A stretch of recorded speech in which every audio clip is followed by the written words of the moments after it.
వచ్చేసాం కదా. ఇప్పుడు మార్గం ఇప్పుడు ఎంతవరకు వచ్చాం? ఊరికే రశ్మి వరకు వచ్చాం అంతే కదా. అభిమాన దేవతలు అని చెప్పాం. అంతేకాని దీని తర్వాత ఏంటి, దీని తర్వాత ఏంటి, దీని తర్వాత ఎక్కడ పోతాడు ఆ బ్రహ్మలోకం దాకా పోయేటప్పుడు ఎన్ని చోట్ల ఆగుతాడు, ఎక్కడెక్కడికి పోతాడు అదేమి చెప్పలేదు కదా. మరి ఉపాసకుడు ఏం చింతన చేస్తాడు? నేను బ్రహ్మలోకానికి పోతాను అన్నప్పుడు ఏ మార్గం ద్వారా పోతానని వాడు చింతన చేయాలి కదా. అందుకని ఇక్కడ మార్గం నిర్ణయం చేయాలి. ఒక్కొక్క శుద్ధిలో ఒక్కొక్కలా చెప్పారు. అందుకని మార్గము, గంతవ్య స్థానం ఈ రెండింటి గురించి హేతుర్మావ సంగతి. ఈ తృతీయ పాదానికి ఏమిటి? హేతుర్మావ సంగతి. మరి అధికరణానికి దృష్టాంత సంగతి. సగుణోపాసకుడు పోయేటువంటి అచ్చిరాది మార్గం గురించి ఇక్కడ విచారణ చేస్తాము. బ్రహ్మలోక ప్రాప్తి యొక్క మార్గం భిన్న భిన్నమా ఒకటేనా? బ్రహ్మలోక ప్రాప్తి మార్గము వేరువేరా ఒకటా? అది అంటే రాకపోతే విశేషణాలతో కూడినటువంటి ఒకటే మార్గమా? పూర్వపక్ష అంటాడు భిన్న ప్రకారములుగా చెప్పారు. అందుకని భిన్న ఉపాసనలు కనుక బ్రహ్మలోక ప్రాప్తికి అనేక మార్గాలు ఉన్నాయి అంటాడు పూర్వపక్షి.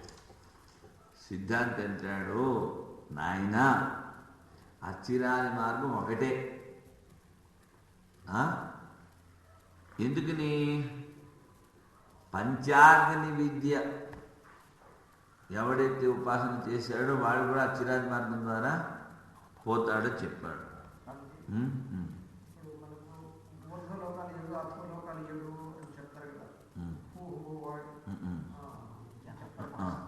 ఇది కాకుండా పురాణాల్లో మళ్ళీ గోలోకమని, ఇంకో దేవిలోకమని, ఇంకొక లోకమని ఏవో ఇవన్నీ బాధలు. వీటిలో అవి సబ్సిడరీ అంటే వీటికి అంతర్గతమై ఉంటాయి. మళ్ళీ ఏమో దేవి భాగవతంలో ఆవిడ మన చింతామణి నగరంలో ఉంటుంది. దానికో పెద్ద వాళ్ళంత ఉండదు, పెద్ద కోటని ఆవిడ అసలు ఈ లోకంలోనే ఆ లోకం ఏదైనా వచ్చింది ఏమైనా ఉందా? సపరేట్ వరల్డ్ అదేమో మరి ఇంకా నాకు అంత ఐడియా లేదు. అక్కడ అమ్మవారి గురించి చెప్పేప్పుడు అంత అంతర్గతమైన వరనే ఉంటుంది.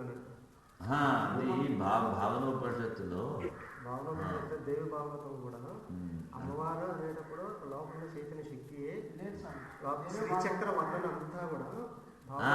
ఇప్పుడు మీరున్నట్టు అక్కడ ఆవిడకి విడిగా లోకం ఉంది, అక్కడ వీళ్ళందరూ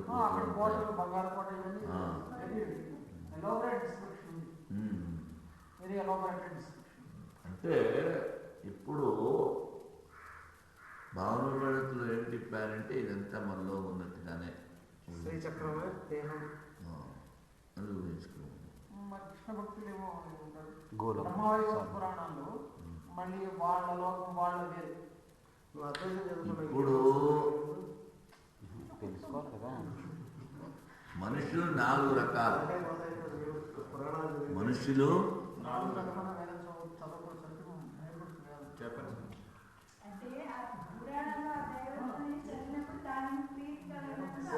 పురాణాలన్నింటికి సొల్యూషన్ భాగవతంలో కూడా గోలోక ప్రాప్తి. అదే చెప్తున్నాను కదా, ఆయన వెళ్తాడు కదా. మనుషులు కుచేలుడు 4 రకాలు. ఒకళ్ళు జన్మత సిద్ధులు, సనక సనందన సనాతన సంత కుమారుడు నారదులు వీళ్ళు. తరువాత ముముక్షువులు అంటే సన్యాసం తీసుకుని శ్రవణ నిధ్యాసన చేస్తున్నటువంటి వాళ్ళు రెండో రకం. మూడో రకము ధర్మాత్మ అంటారు, లేకపోతే మహాత్మ అంటారు. గృహస్థుల్లో ఉంటారో ఆ వైదిక ధర్మాలన్నిటి పాలిస్తూ ఉంటారు. అందుకని వాడిని ధర్మాత్ముడు అనొచ్చు, మహాత్మా మహాత్ముడు అనొచ్చు. ఇంత ధర్మాన్ని పాలించాడు ధర్మరాజు. ముక్తి చెప్పారా వాడికి? స్వర్గం. స్వర్గం. మరి ఈ అర్జునుడితో పాటు ఇంతసేపు కృష్ణుడు ఉన్నాడు కదా, వాడిని ఎక్కడి దాకా తీసుకెళ్ళాడు? గేటు స్వర్గం దాకా. కనుక వాడిని ధర్మాత్మ అంటారు, లేకపోతే మహాత్మ అంటారు. మహానాత్మ విశాలమైన హృదయం. కాబట్టి ధర్మరాజు అబద్ధం చెప్పగానే 4 అంగుళాల రథం మామూలు దిగిపోయిందంట. అంతగా 4 అంగుళాల పైన నడిచేది మామూలు భూమికి. ఆయన అబద్ధం చెప్పగానే 4 అంగుళాలు దిగు భూమి నాడు మొదలెట్టిన తప్పు చేశాడు. ధర్మరాజు ఒప్పుకున్నాడు, నేను తప్పు చేశాను. నేను తప్పు చేసినట్టు చేయించింది ఎవరు?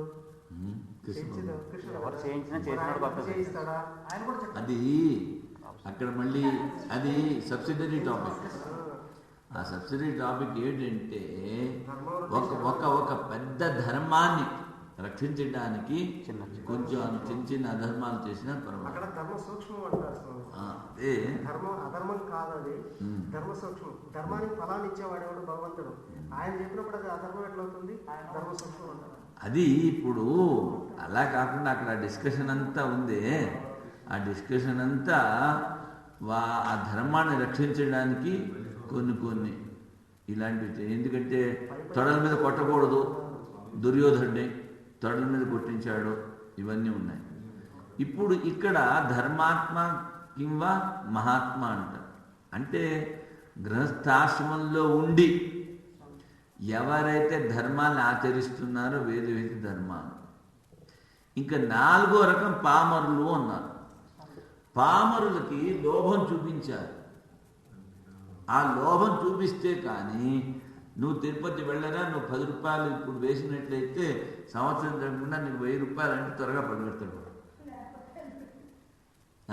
నువ్వు 10 రూపాయలు వేస్తే అది కూడా పోతుంది, ఏముండదు వాడు పోవడం. అందుకని ఈ పురాణాలన్నీ ముఖ్యంగా పామరులకు చెప్పినవి. పురాణాలన్నీ వాడికి, ఎందుకంటే ధర్మం వైపు పోగట్లేదు వాడు. ఈ లౌకిక వ్యవహారములు ఈ అధర్మ మార్గంలో పోతున్న వాడిని ధర్మ మార్గంలో తీసుకురావడానికి చెప్పినవే పురాణాలు. అంటే వాడి మార్గాన్ని మనం అడ్డుపెట్టకూడదు.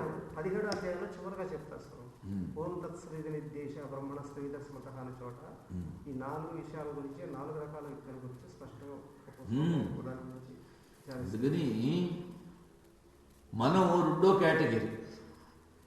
రెండో కేటగిరీతో ఎక్కువ ఆలోచించాలి. కానీ అక్కడ చెప్పింది ఏమిటంటే ఇతిహాస పురాణాభ్యాం వేదముపబ్రహ్మయేత్ అన్నారు. అంటే ఇతిహాసము పురాణముల ద్వారా వేదాలని వ్యాఖ్యానం చేయండి అన్నారు. అది ఎప్పుడు వేదానికి అనుకూలంగా ఉంటే అంతే కదా, దృష్టాంత రూపంగా చెప్పచ్చు. కానీ దీన్ని వదిలిపెట్టి దాన్ని పట్టుకోవద్దు. దాని పురాణాల మాతాశిఖాన్ని నేను ఒకసారి అడిగాను స్వామి.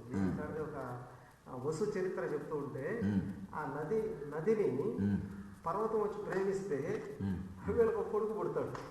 అంటే అక్కడ విచిత్రంగా ఉందంటే అప్పుడు అమ్మగారు చెప్పారు, పురాణాలన్నీ కూడా లోతైన భావాలతో బోధిస్తూ ఉన్నాయి. అవన్నీ పైకి చదివితే మనకు అర్థం కాదు. కానీ అసలు విషయం ఏంటంటే అంతరార్థాలు తీసుకోవాలి. అక్కడ పర్వతం అంటే కదలనటువంటిది, నది అంటే కదిలేటువంటిది. కదిలే మాయను, కదలనటువంటి చైతన్యం చూసింది. దాని నుండి ప్రపంచమే తను వ్యక్తమైంది. అదే ఇంకోలా కూడా చెప్తారు. ఇంకొకటి కూడా ఉంది, పురాణాలు సందేహాన్ని కలిగిస్తాయి. సందేహాన్ని కలిగించడానికే పురాణాలు. దానికి ఒక దృష్టాంతం కూడా చెప్పారు. విష్ణువు సత్వప్రధానుడు కానీ నల్లగా ఉంటాడు, స్థితికర్త. అదే బ్రహ్మదేవుడు తెల్లగా కనిపిస్తాడు, తెల్లగా ఉంటాడు, ఆయన రజోగుణి స్థితికర్త. శివుడేమో ఎర్రగా ఉంటాడు, తెల్లగా ఉంటాడు. శివుడు తమోగుడిగా చెప్తారు, మరి లేట్ అంటారు. కాబట్టి సందేహాలు వస్తాయి. సందేహాలు రావడానికే పురాణాలు. అక్కడ వేదాంతం దగ్గరకు వస్తేనే అవి నివృత్తి అవుతాయి. అందుకనే ముందు ఉపనిషత్తులు చదివి ఆ తర్వాత బ్రహ్మసూత్రం చదివి ఆ తర్వాత వాటికి అనుగుణంగా సమన్వయం చేసుకుంటూ గీత చదవాలని చెప్పింది. అచ్చా, ఏం పర్వాలేదు.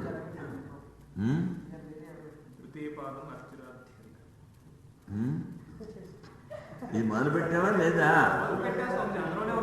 చతుర్థాధ్యాయం ద్వితీయ పాదం. అచ్చా, ఇంకా మొదలు పెట్టలేదా ఇది? అచ్చిరాధ్యధికరణం పేరు చెప్పావా లేదా? అచ్చిరాధ్యధికరణము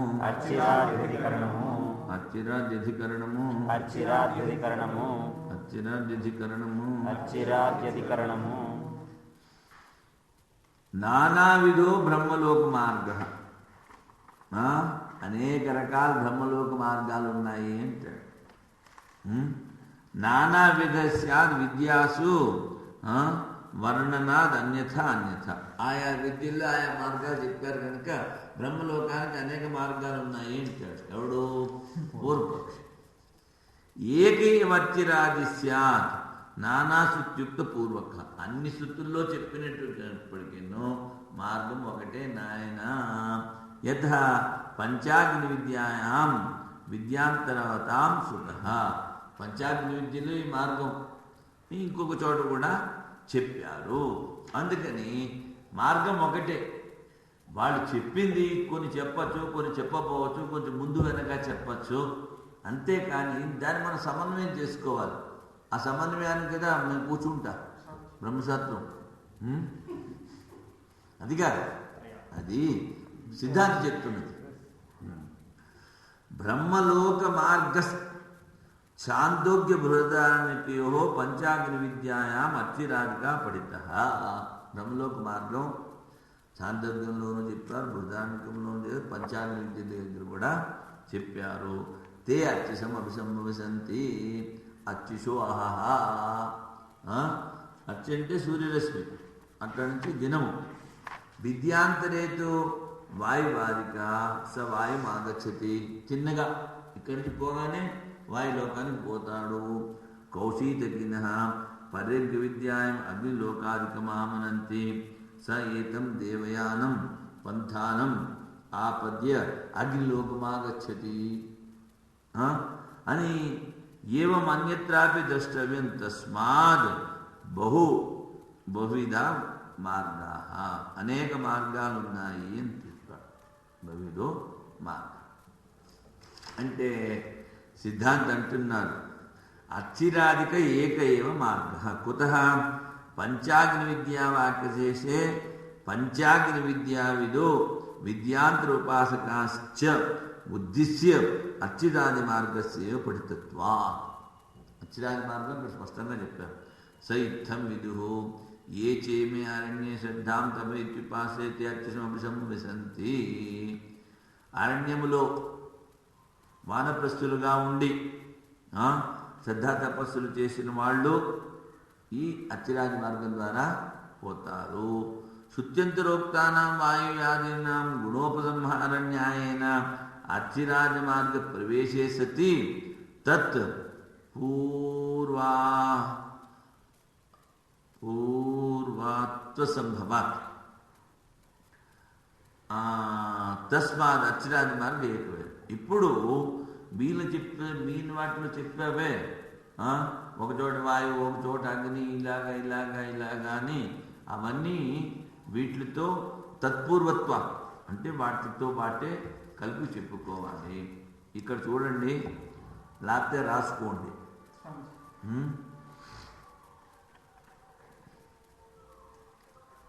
మాసము ముందు పక్షం తర్వాత దినము ఫస్ట్ దినము అగ్నిజ్యోతి రహస్యం దినము అంటే వీళ్ళందరూ అభిమాన దేవతలు. దినము, పక్షము, మాసము. మాసం నుంచి సంవత్సరం. అయినము వీడికి ఉత్తరాయణ మార్గంలో రారు. అయిన ఉత్తరాయణం షణ్మాసం అందుకనే అది మన గీతలో చెప్పింది కదా, ఇది శృతి. మాసం నుంచి సంవత్సరం తిన్నగా పోతాడు. సంవత్సరం నుంచి దేవలోకం, దేవలోకం అంటే స్వర్గలోకం. దాని తర్వాత వాయులోకం, వాయు నుంచి ఆదిత్యం,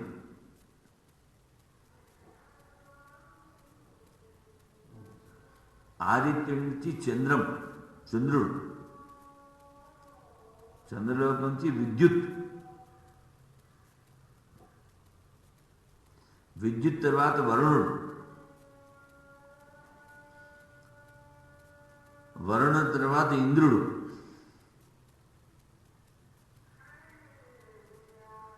ఇంద్రుడి తర్వాత ప్రజాపతి, ప్రజాపతి తర్వాత బ్రహ్మలోకం.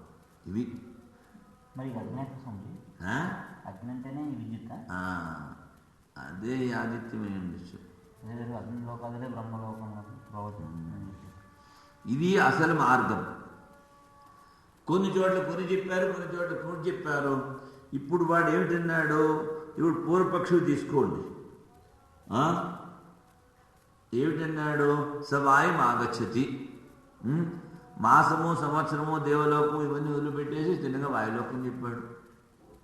ఆ పోయినవాడు ఉపాసకుడు వాయులోకం అన్నాడు. వాయులోకం ఇందులో ఉంది కదా, మధ్యలో వాడు చెప్పలేదు, తిన్నగా వాయులోకం చెప్పాడు.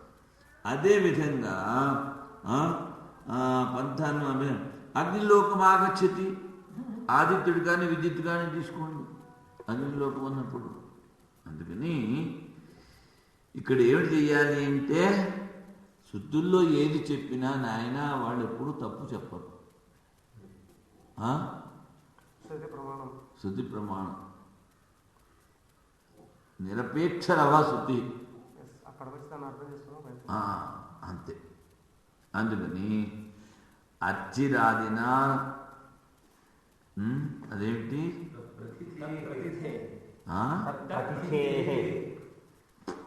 తత్ప్రతిథే తత్ప్రతిథే అర్చిరాదినా తత్ప్రతిథే అర్చరాదినా తత్ప్రతిథే అర్చిరాదినా తత్ప్రతిథే అర్చరాదినా తత్ప్రతిథే.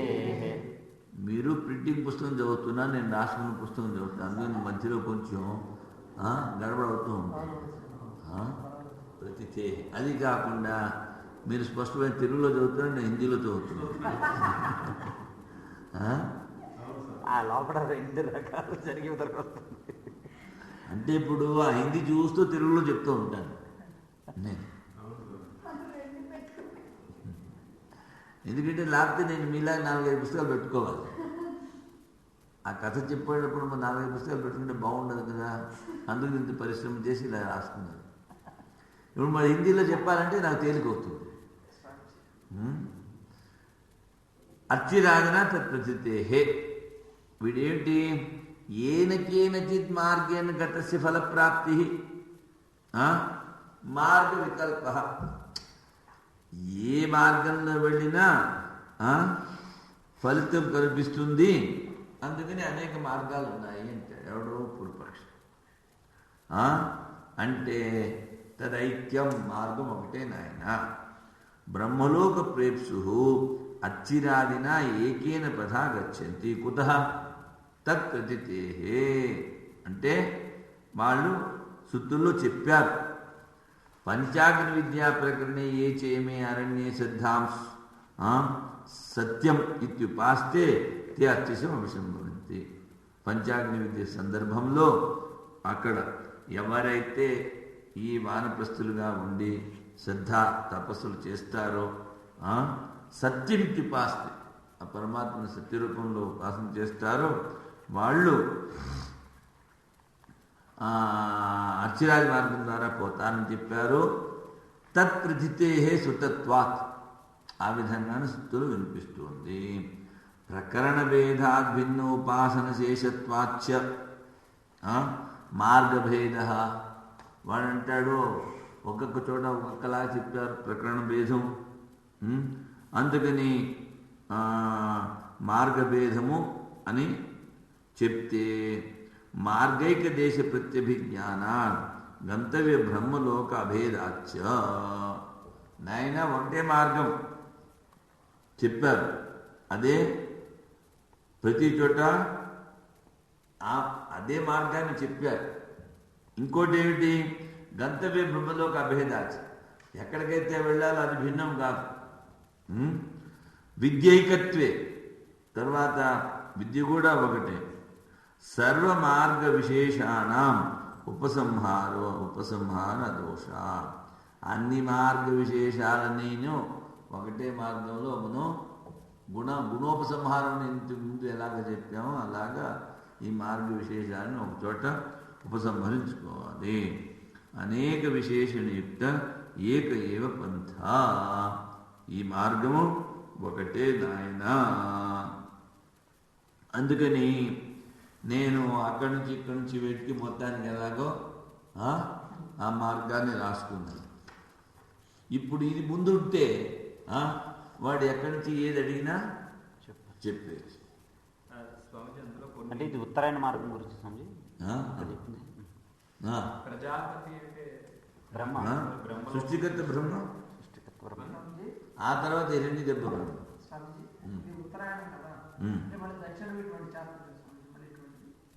వాడు ఇక్కడ మాసం నుంచి వాడు ఆయనము, ఆయన నుంచి సంవత్సరం నుంచి దేవలోకం వరకు వెళ్తాడు అంతే. అర్థం కాదు సార్. సృష్టికర్త బ్రహ్మే కదా విరాట్ అంటే. విరాట్ అనుకో, మరి వేరే సూత్రాత్మ బ్రహ్మ కదా. ఆ బ్రహ్మలోకం అంటే సూత్రాత్మ బ్రహ్మ ఉన్నటువంటి బ్రహ్మలోకం. ఒకడు సృష్టికర్త. ఇప్పుడు మొట్టమొదటిలో చెప్పాం నిరాకార నిర్గుణ పరబ్రహ్మము, తర్వాత మాయ కలిస్తే ఈశ్వరుడు, ఈశ్వరు నుంచి సూత్రాత్మ కూడా బ్రహ్మ అంటారు కదా. దాని తర్వాత విరాట్ వస్తాడు. విరాట్ వచ్చిన తర్వాత ఈ సృష్టికర్త వీళ్ళందరూ వస్తారు, బ్రహ్మ విష్ణు మహేశ్వరు. విరాట్ సమిష్టి స్థూల శరీర అభిమాని దేవత, వాడి నుంచి మళ్ళీ దేవతలందరూ విడిగా వస్తారు. అందుకని ఇంద్రలోకము, వరుణలోకము, ఇలా ఒక్కొక్కడికి ఒక్కొక్క లోకం ఉంది. అంటే మరి ఇప్పుడు రాముడు, కృష్ణుడు, లేకపోతే విష్ణు, వీళ్ళందరూ విరాట్ పురుషుడి కింద అనుకోవడం వీల్లేదు. విరాట్ అనుకోవచ్చు వాళ్ళు. ఇప్పుడు మనం శృతుల్లో చెప్పింది ఏమిటంటే ఒకటే తత్వం ఉంది, దానికి అనేక రూపాలు. ఏకం సద్ విప్రా బహుదా వదంతి. అందుకని తత్వం ఒకటే కనుక ఆ విష్ణువు రాముడుగా పుట్టిన వారిలో ఆ తత్వమే ప్రకాశిస్తూ ఉంటుంది, ఏకతత్వం. అందుకని ఇప్పుడు కృష్ణ పరమాత్మ విష్ణు అవతారం ఉందాం అనుకున్నాం ఫర్ ఎగ్జాంపుల్.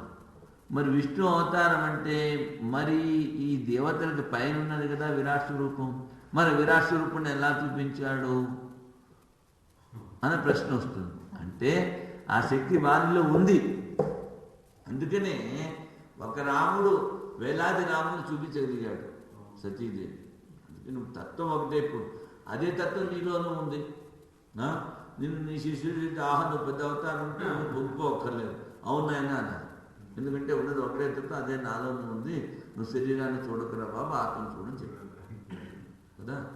కానీ ఇక్కడ భిన్నము అన్నది వ్యావహారికం, ఏకత్వం అన్నది పారమార్థికం. సాధారణంగా ఇప్పుడు బ్రహ్మలోకము అని ఏదైతే మనం అంటాం, ఉపాసకులు వెళ్తారని చెప్పి, అలాగే ఇప్పుడు కృష్ణ ఉపాసకులు తీసుకుంటే వాళ్ళు గోలోకం అని ఏదైతే అనుకుంటారో, అది పురాణాల్లో చెప్పారు కదా. అంటే బ్రహ్మలోకం అని ఏదైతే అనుకుంటున్నాం అదే కైలాసము, అదే గోలోకము, అదే సాకేత లోకము. తీసుకుంటే హిరణ్య గర్భులతో సమానం అవుతారు కదా వీళ్ళందరూ. నిజానికి మీరు విష్ణు బ్రహ్మ వీళ్ళెవరు తీసుకుని అందులో కూడా హిరణ్య గర్భులతో సమానం అవుతారు.